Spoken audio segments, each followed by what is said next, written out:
Diabetes yang lama ini juga bisa menyebabkan trigger finger. Ini yang paling sering terjadi. Main HP misalnya, ataupun ngetik misalnya dikurangi.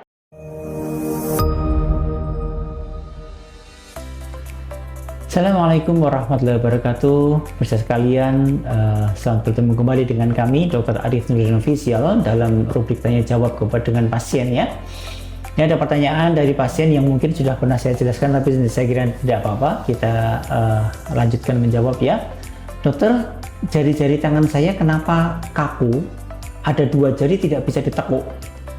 Padahal saya tidak pengidap autoimun, tetapi memang saya ada diabetes beberapa waktu yang lalu. Kira-kira apa dan solusinya bagaimana ya, Dok? Kekakuan pada jari-jari tangan ya disebut dengan trigger finger.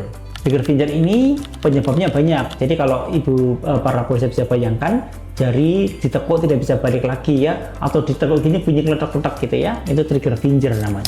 Trigger finger ini adalah kekakuan pada jari-jari yang dipicu oleh beberapa sebab. Yang pertama bisa karena overuse, pemakaian yang berlebihan. Pada orang-orang yang kerjanya menggunakan jari-jari bisa terjadi overuse, penggunaan berlebihan, terjadi trigger finger.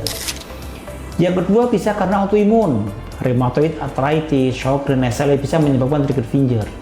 Yang ketiga karena diabetes. Diabetes yang lama ini juga bisa menyebabkan trigger finger. Ini yang paling sering terjadi. Diabetes, komplikasinya adalah trigger finger gitu ya. Kemudian yang keempat bisa karena osteoartritis pada jari-jari tangan gitu ya. Kemudian bisa karena trauma terbentur ataupun yang lain bisa menyebabkan trigger finger. Trigger finger itu sebetulnya adalah tenosynovitis, yaitu radang pada tenosynovium yang ada pada sendi-sendi jari gitu ya. Nah, kalau sudah ada trigger finger seperti ini, maka kalau ada diabetesnya, maka yang pertama kontrol kadar gulanya harus tetap baik nih. Tidak boleh gulanya tinggi gitu ya. Kemudian yang kedua, kalau ada pencetus misalnya trauma ataupun overuse, penggunaan yang berlebihan, maka harus dikurangi.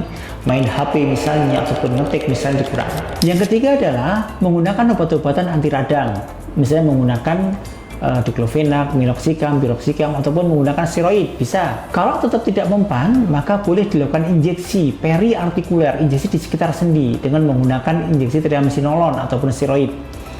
Dan injeksi ini adalah yang paling efektif selama ini menurut pengalaman saya nih ya. Dengan obat memang agak lama, agak sulit nih trigger finger ini. Tapi dengan injeksi biasanya lebih cepat baik ya. Kemudian mungkin akan kambuh jika ada faktor pencetus lagi. Nah, kalau ada trigger finger seperti ini ataupun tenosynovitis, silahkan konsulkan kepada dokter yang menangani. Mungkin akan ada tindakan-tindakan ataupun penambahan-penambahan obat-obatan yang lain.